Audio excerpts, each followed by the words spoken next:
Hi செல்குட்டீஸ், நான் வந்துட்டேன். மணி என்ன 3 ஆயிட்டு. 3 ஆயிட்டுனா நம்ம வந்துருவோம். நாம தான் நம்ம வாழ்க்கைய மாத்தணும். இந்த வீடியோ பார்க்குற ஒவ்வொருத்தருக்கும் ஒரு விஷயம் சொல்லணும். என்ன தெரியுமா? நம்ம வாழ்க்கையில சில நேரம் யாருமே நம்மள புரிஞ்சுக்க மாட்டாங்க. நம்மளோட கஷ்டத்த யாருமே கவனிக்க மாட்டாங்க. நம்ம நல்ல மனச கூட சில பேர் பயன்படுத்திக்குவாங்க. அந்த நேரத்தில நமக்கு ஒரு உண்மை புரியணும். என்ன தெரியுமா? நம்ம வாழ்க்கைய மாற்ற போடுறதுக்கு ஒரே ஒருத்தரால தான் முடியும். அது நம்ம தான். மத்தவங்க மாறுவாங்க, நம்மள மதிப்பாங்க, நம்ம நிலைமைய புரிஞ்சுக்குவாங்க அப்படின்னு காத்துக்கிட்டு இருந்தோம்னா, நம்மள மாரி ஒரு பைத்தியக்காரி இந்த உலகத்தில யாருமே கிடையாது. இதெல்லாம் என்னோட அனுபவத்தில நான் சொல்றது. யாரையுமே நம்பிராதீங்க. நான் திரும்ப திரும்ப சொல்றேன். ஏன்னா, ஒவ்வொரு தடவையும் நான் வந்து அடுத்தவங்கள நம்பிட்டு நம்பிட்டு பட்டு திருந்திக்கிட்டு இருக்கேன். ஆனா, இன்னும் நான் திருந்திட்டேனான்னு கேட்டீங்கன்னா, சத்தியமா இல்ல. திருந்தணும்னு நான் முயற்சி பண்ணிக்கிட்டு இருக்கேன். அது கூடிய சீக்கிரத்தில நான் திருந்தவே நினைக்கிறேன். ஏன்னா, ஒவ்வொரு நாளும் இன்னைக்கு உள்ள பிரச்சனைய கூட நான் வந்து இதுக்கு எடுத்துக்காட்டா சொல்லுவேன். ஒருத்தவங்கள வந்து நம்ம முழுசா நம்புறோம். பட் அவங்க வந்து அவங்களோட சுயநலத்த மட்டும் தான் பார்த்துட்டுருக்காங்க. அதுக்கப்புறம் தான் புரியுது, அடடா! நம்ம எந்த அளவுக்கு வந்து பைத்தியக்காரியா இருந்திருக்கோன்ட்டு. இத எடுத்து சொல்றதுக்கு யாராவது ஒருத்தர் வேணும் இல்லையா? இத வந்து என் ஹஸ்பண்ட் எடுத்து சொன்னதுக்கு அப்புறம் தான் எனக்கே புரிஞ்சுச்சு. ஓ! நம்ம வந்து இந்த அளவுக்கு ஒரு முட்டாளா இருந்திருக்கிறோமா? அப்ப நம்ம கொஞ்சமாச்சும் நம்ம புத்திய மாத்தணும் அப்படின்னு சொல்லிட்டு. ஸோ உங்களுக்கு சொல்றதுக்கு நான் இருக்கேன். எனக்கு என் ஹஸ்பண்ட் சொன்ன விஷயத்த தான் நான் இன்னைக்கு உங்ககிட்ட ஷேர் பண்ண போறேன். வாழ்க்கையில வெற்றி வரணும்னு வைங்களேன், முதல்ல நம்ம மேல நம்பிக்கை வைக்கணும். என்னால முடியாது, என் வாழ்க்கை இப்படித்தான், எனக்கு யாருமே இல்ல. இந்த வார்த்தைய கொஞ்சம் கொஞ்சமா நம்ம மனசுல இருந்து விளக்கமாத்த வச்சு அடிச்சு விரட்டுங்க. ஏன்னா, இந்த வார்த்தையால நமக்கு என்ன ஆகும்னா, நெறைய நெகட்டிவ் தாட்ஸ் தான் வரும். ஏன்னா, ஒரு காலத்தில லூசு மாரி நானும் இந்த மாரிலாம் சொல்லிக்கிட்டு திரிஞ்சவ தான். அதனால சொல்றேன். ஏன்னா, நம்மள கீழ இழுக்கிற முதல் எதிரி சில நேரம் வெளில இருந்துலாம் கிடையாது. எல்லாமே உள்ள நம்ம மனசுக்குள்ள இருந்து தான் வரும். நம்ம மனசு தான் இதுக்கு எல்லாத்துக்குமே காரணம். நமக்கு நல்லது நடந்தாலும் சரி, கெட்டது நடந்தாலும் சரி, நம்ம மனசு தான் காரணம். ஏன்னா, நம்ம மனச வந்து எந்த அளவுக்கு நல்லா வச்சுக்கிறோமோ, அத பொறுத்து தான் நமக்கு நல்லதும் நடக்கும், கெட்டதும் நடக்கும். இப்போ வீடியோக்குள்ள போலாமா? இந்த வீடியோ பார்க்குற எல்லாருமே இந்த ஒரு இடத்துல இந்த யோசிச்சிருப்போம். என்ன தெரியுமா? என்ன மட்டும் ஏன் யாருக்குமே பிடிக்க மாட்டேங்குது? நான் என்ன தப்பு பண்ணியிருப்பேன்? ஏன் என்னைய மட்டும் எல்லாருமே ஒதுக்குறாங்க அப்படின்னு அழுதுருக்கீங்களா? அப்படி இருந்தா இந்த வீடியோ சத்தியமா உங்களுக்கு தாங்க. ஏன்னா ஒரு காலத்துல நானும் அப்படித்தான் இருந்தேன். எல்லாரையும் சந்தோஷப்படுத்த நான் நினைச்சிட்டு இருந்தேன். யாராச்சும் ஒரு சின்னதா பாராட்டினாலே போதும், பூமிக்கும் வானத்துக்கும் துள்ளி குதிச்சுக்கிட்டு இருந்தேன். யாராச்சும் என்ன கவனிக்கலன்னா, அன்னைக்கு நைட்டு விடிய விடிய முக்கி முக்கி மூக்கு சிந்தி சிந்தி உட்காந்து அழுதுருக்கேன். என்னோட தவறு என்னன்னே தெரியாம நான் இருந்திருக்கேன். என்னையே நான் வெறுத்திருக்கேன். கண்ணாடி முன்னாடி நின்னுக்கிட்டு நான் நெறைய தடவை கேட்டிருக்கேன். ச்சே! நம்ம என்ன அவ்ளோ மோசமானவளா? அப்படின்ட்டு.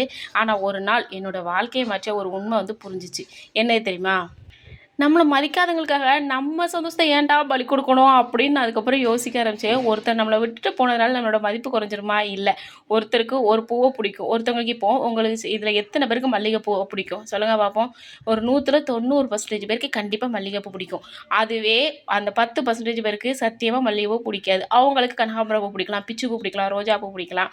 அதனால அந்த பூ அழகு இல்லன்னு சொல்ல முடியுமா? இல்ல, இல்ல. அதே மாரி தான் எல்லாருக்கும் நீங்க பிடிக்கணுங்கிற அவசியமே இல்ல. ஒரு நாள் என்னை பற்றி தப்பாக பேசினவங்களுக்கு நான் சிரித்து வாழ்கிறத பார்த்து ஆச்சரியமாக இருந்துச்சு. ஏன் தெரியுமா? ஏன்னா நான் அவங்கள ஜெயிக்கவே இல்லை. என்ன நானே ஜெயிக்க ஆரம்பிச்சிட்டேன். ஸோ ஒருத்தர் உங்கள வெறுத்துக்கலாம். ஒருத்தர் உங்கள புரிஞ்சுக்காம இருக்கலாம். ஏன் உங்கள பத்தி தப்பா கூட பேசலாம். ஆனா அது அது அவங்களோட இஷ்டம். அவங்க இஷ்டத்த நம்ம வந்து தலையிட முடியாது. ஆனா நீங்க உங்கள வெறுக்க ஆரம்பிக்கவே கூடாது. ஏன்னா, நம்ம வந்து நெறைய விஷயத்துல நம்மள நாமளே வெறுக்க போய் தான் மத்தவங்க அசால்ட்டா நம்மள தூக்கி சாப்பிட்டு போய்க்கிட்டே இருக்கிறாங்க. அவங்க சாப்பிட்டு முடிச்சு போட்டதுக்கப்புறம் தான் தெரியுது, "அடி பாவி! நீ தான் அவங்களோட இரையே" அப்படின்னு சொல்லிட்டு. ஸோ அதனால அதுக்குள்ள போகாதீங்க. ஃபர்ஸ்ட்டு கோவப்படாம அமைதியா இருங்க. ஏன்னா சில நேரங்கள்ல 1000 வார்த்தைகளோட சக்தி வாய்ந்தது நம்மளோட அமைதி. அதுக்கப்புறம் என்ன பத்தி பேசுனவங்களுக்கு பதில் சொல்றத நான் நிப்பாட்டிட்டேன். ஏன் தெரியுமா? இதுங்களுக்கு என்ன சொன்னாலும் செவிடங்காதுல சங்குதுன கதை தான். நம்ம என்னதான் முக்கி முக்கி முக்கி முக்கி முக்கி சொன்னாலும் சரி, நம்ம எவ்வளோதான் விளக்கம் குடுத்துக்கிட்டே இருந்தாலும் சரி, அவங்க நம்மள புரிஞ்சுக்க போறதே இல்ல. இவங்களுக்கு விளக்கம் குடுத்தே பாதி வாழ்க்கை போயிடுச்சு. மீதி வாழ்க்கை நமக்காக வாழணும் இல்லையா? ஸோ, அதனால தேவையில்லாத வாக்குவாதத்த எல்லாத்தையும் நிப்பாட்டிட்டேன். "போதும்டா சாமி, உங்களோட நான் பட்ட பாடு" அப்படின்னு. ஜெயிக்கணும்னு நெனச்சு மன நிம்மதிய இழக்க விரும்பல. "உன் புத்தி இவ்வளோதானா?" அப்படின்னு சொல்லிட்டு அத விட ஆரம்பிச்சிட்டேன். என்ன மதிக்காத இடத்த விட்டு விலகிட்டேன். ஏன்னா, விலகுறது நம்மளோட தோல்வியே இல்ல. உங்கள ஒருத்தவங்களுக்கு புடிச்சிருந்துச்சுன்னா, நீங்க என்னன்னு தான் விலகி போனாலும் அவங்க வந்து கண்டிப்பா நம்மள விரும்பி வருவாங்க. இதுவே நம்மள வந்து மதிக்கலன்னு வைங்களேன், நீங்க விலகி போனா கூட அவங்க வந்து ஏன்னு கேட்கவே மாட்டாங்க. அப்படியே விட்டுருவாங்க. ஸோ விலகி போறது தான் நம்மளோட சுயமரியாதை. ஸோ விலகி போங்க. வாழ்க்கை ரொம்ப ரொம்ப சின்னதுடா. நம்மள மதிக்காதவங்களுக்காக நம்மளோட சந்தோஷத்த இழந்து நம்ம வந்து கவலைப்படக்கூடாது. நெறைய பேரண்ட்ஸ் செய்ற தப்பு என்ன தெரியுமா? மத்தவங்க மதிக்கல அப்படிங்கும்போது, நம்ம கோவத்த யார்ட்ட காட்டன்னு தெரியாம நம்மளோட பசங்கட்ட தான் காட்டுவோம். பட் தயவு செஞ்சு பசங்கள்கிட்ட காட்டாதீங்க. ஏன்னா அவங்களுக்கு நீங்கள் தான் உலகம். இப்போதைக்கு ஒரு 10-15 வயசு வரைக்கும் நீங்கள் தான் உலகம். அதுக்கப்புறம் அவங்களுக்குன்னு ஒரு தனி உலகம் வந்துடும். ஸோ அவங்க உலகத்தில் போகிற வரைக்கும் நீங்கள் தான் அவங்களுக்கு வந்து கண்ணும் கருத்துமாக பார்த்தாகணும்.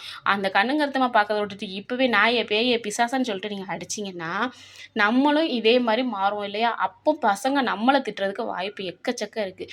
ஸோ அதனால் இந்த விஷயத்தில் நம்ம திருத்திக்கணும். சரியா செல்லக்குட்டி? ஏன்னா இதனால நம்மளோட சின்ன சின்ன சந்தோஷங்கள்லாம் குறைஞ்சிருது. நம்ம குட்டி குட்டியாக நம்ம பசங்கள்டலாம் பேசிட்டு இருக்கும்போது எவ்வளோ சந்தோஷமாக இருப்பாங்க தெரியுமா? அது எல்லாத்தையும் விட்டுட்டு நம்மளை மதிக்காத நாய்க்காக நம்ம ஏன் புலம்பணும் சொல்லுங்கள்?